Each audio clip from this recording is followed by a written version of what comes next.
President Trump wants you to know that he is a very stable genius. Now, he has said this before. He's talked about this before. In fact, we've got the tweets that started the whole stable genius thing. In fact, he was talking about, this was back in January, earlier this year, he was talking about Russian collusion. He said it's proven to be a total hoax on the American public. The Democrats and their lapdogs, fake news, are taking out the old Ronald Reagan playbook and screaming mental stability and intelligence. Actually, throughout my life, my two greatest assets have been mental stability and being, like, really smart. Crooked Hillary also played these cards very hard, and as everyone knows, went down in flames. I went from very successful businessman to top TV star to president of the United States on my first try. I think that would qualify as not smart, but genius, and a very stable genius at that. Those are the tweets from before. Now he's going to remind people after the UN summit that he is, in fact, a very stable genius. Let's watch. And daily newspaper. We understand your message. Congratulations, by the way. Thank you. Thank you. We understand your message, but some people ask themselves, will you be tweeting differently once you board the Air Force One? Thank you. No, that's other people that do that. I don't. I'm very consistent. I'm a very stable genius. Go ahead. He is a very stable genius. Very consistent. No. No, here's the thing. Actually, you do that. You've done that before. You've undercut your own press secretaries. Remember poor old Spicy? Yeah, he's got a new book out, by the way. I don't know if I will ever read it, but he used to undercut Spicy all the fucking time. And then Sarah Huckabee Sanders. But no, what are you talking about? I'm very consistent. I have not changed my positions on anything, except I have changed my positions on a lot of things. But of course, no, I haven't. I'm a very stable genius. No, what he is he's a pathological liar. He's about as consistent as a windsock. But for example, hey, this family separation. I got this new policy that's going to separate families at the border, keep them out of the United States. Oh, was that my policy? Oh, no, it was actually Obama's policy. It's Obama's fault. I was always against family separation. I am so glad that the Democrats finally came to the table and made it so that we're not going to do family separation. Actually, no. What you did is you signed an executive order saying no family separation after you got destroyed in the media by different politicians. Even Republican politicians were saying, hey, maybe you need to stop, separating families at the border. Now, of course, Republicans are like, yeah, we actually got a better plan. Let's stop separating the families and then get rid of the law that says that you can't keep that you can't keep kids in detention for more than 20 days so that we can keep the families together in detention indefinitely. That's the real plan when it comes to the family separation, when it comes to people seeking asylum. They just don't want people here. But anyway, that's to show you how many times he's kind of switched his position. But see, here's the thing. This is the fact that Trump switches positions all the time and that he lies about it all the time is why nobody trusts the United States anymore. Look, used to be the world could count on the United States to do several things, right? Number one, invade places with oil. Okay, you could count on the United States to invade any place that's got oil on it. That's terrible. But that is at least something that was consistent with the United States. Do trade deals that benefit American corporations. That's the second thing, which is what we've done. NAFTA, CAFTA, and, of course, TPP, right?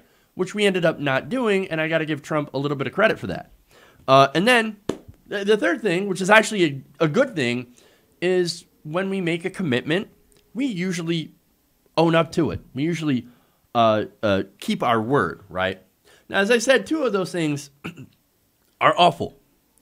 And we're still doing those two awful things. We're still invading places with oil in order to get oil, or at least planning invasions of places that have oil and exploiting populations and exploiting natural resources. And we're still doing trade deals that benefit American corporations, or at least planning on it.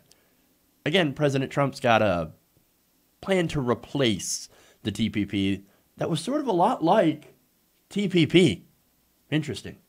But anyway, now, the things where he pulled out of, well, I mean, look, we backed out of the Iran deal. The Iran deal was actually a good deal because it had verification of Iran's nuclear disarmament, unlike anything that we signed with Kim Jong-un, which, by the way, the North Koreans are like, ooh, yeah, it turns out we met with Mike Pompeo, and that was regrettable. It was so regrettable that Kim Jong-un would rather, instead of meet with Pompeo to discuss this, he would rather visit a potato farm. Yeah, oh, yeah, fuck that guy. No, I'm going to go to the potato farm. Much more interesting than talking with fucking Pompeo. Because guess what? We're not going to denuclearize. We were never going to denuclearize. But Trump gave us everything that we wanted. And they got nothing in return. Well, congratulations on being a master negotiator and a very stable genius, Mr. Trump. But look, the other thing that we pulled out of was the Paris Climate Agreement. Now, that agreement, of course, was a good step in trying to prevent climate change from getting worse.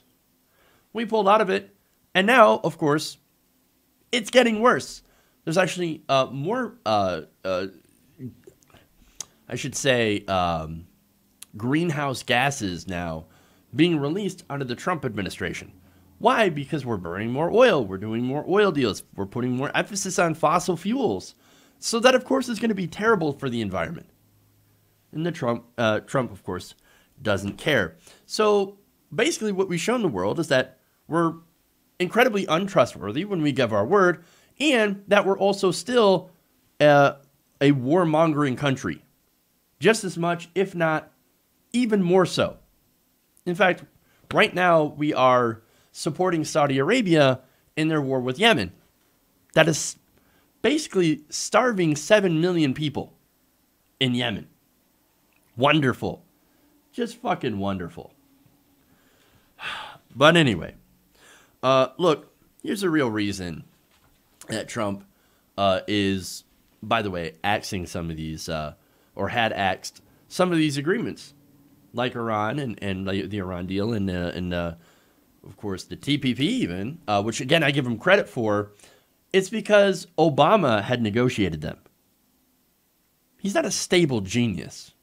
What he is an unstable, jealous man-child. And so it's always hilarious when you hear him talking about, oh, no, some of my greatest assets, man, is that I have mental stability, and I'm, like, really smart. Who talks like that? Well, now the President of the United States talks like that, and, of course, his supporters love him for it. It is pretty much the end of any kind of, I was going to say civility, but that also is a part of it. It's more of a celebration of idiocy. We have lowered the bar so low that it's going to be really hard to go lower. Of course, if there's one thing that's consistent about Republicans, is that they will try very, very hard to lower the bar even further. Hey everybody, thanks for watching this video. If you want to see more like this, please hit the subscribe button below. And if you want to support truly independent progressive media, please consider becoming a patron at patreon.com/TYTNation.